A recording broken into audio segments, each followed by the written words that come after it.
Isiaka Diaby, président du collectif des victimes en Côte d'Ivoire, GCI, n'est pas du tout content des hommes politiques, il l'a signifié à la presse aujourd'hui au cours d'une rencontre.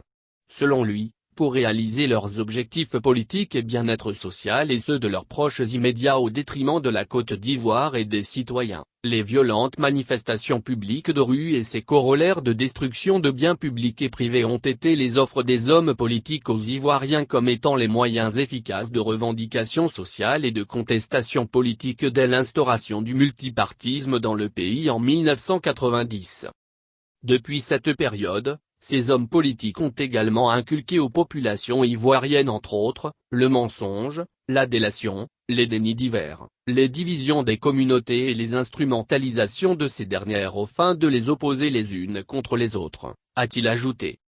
Le président du GCI affirme que lorsque dans ces contextes des auteurs de faits infractionnels sont arrêtés et incarcérés par la justice, ces Ivoiriens endoctrinés les considèrent comme des prisonniers politiques. Comme l'a indiqué Isiaka Diaby, cette situation est due à l'inertie de la justice pénale ivoirienne et a dénoncé que, depuis l'assassinat de Thierry Zébi-Zirgnon au cours des violences survenues le 17 juin 1991 à l'université d'Abidjan jusqu'à la crise post-électorale de 2010-2011, l'incapacité de la justice pénale ivoirienne à lutter contre l'impunité des crimes commis au cours des violences sociopolitiques a occasionné dans un contexte d'impunité 2 décennies de regain de violences armées en Côte d'Ivoire qui ont fait de nombreuses victimes dans notre pays que le GCI. Le président a révélé que plus de 8300 personnes ont été tuées durant les différentes crises, au moins 2000 victimes de disparitions forcées, plusieurs dizaines de milliers de victimes de divers actes d'atteinte à l'intégrité physique, plusieurs centaines de milliers de victimes de violations de droits divers, plusieurs centaines de milliers de personnes ayant subi directement et indirectement les effets collatéraux dont des déplacés internes, des réfugiés et occasionné une fracture sociale jamais égalée en Côte d'Ivoire.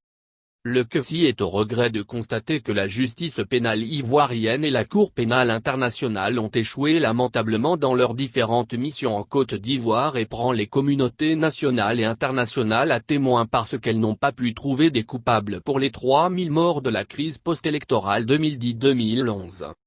Nous engageons la responsabilité de la justice pénale ivoirienne et celle de la Cour pénale internationale étant les comptables de l'impunité et des violences post-déclaration de candidature survenues en Côte d'Ivoire à partir du 13 août 2020 ainsi que les crimes de masse qui surviendront dans l'avenir, accusé, Isiaka Diaby.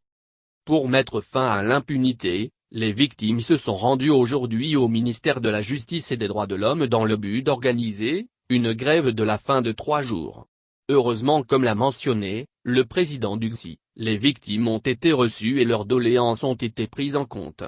Du coup, elles ont laissé tomber leur grève de la faim. Par ailleurs, suite aux manifestations de protestation contre la candidature de Ouattara, des microbes armés de machettes auraient été aperçus aux côtés des forces de l'ordre régulières et ils réprimaient des marcheurs dans la commune de Yopougon. Le GCI dans sa lutte contre l'impunité informe les communautés nationales et internationales qu'il a porté plainte pour ces faits allégués contre X le 24 août 2020 enregistré sous le 0354-2020 au parquet du tribunal militaire d'Abidjan et appelle le commissaire du gouvernement à donner avec diligence une suite à la dite plainte et à l'ouverture des enquêtes sollicitées. Le collectif souhaite enfin une collaboration d'Amnesty International section Côte d'Ivoire pour le respect des droits des victimes et au nom de la lutte commune contre l'impunité.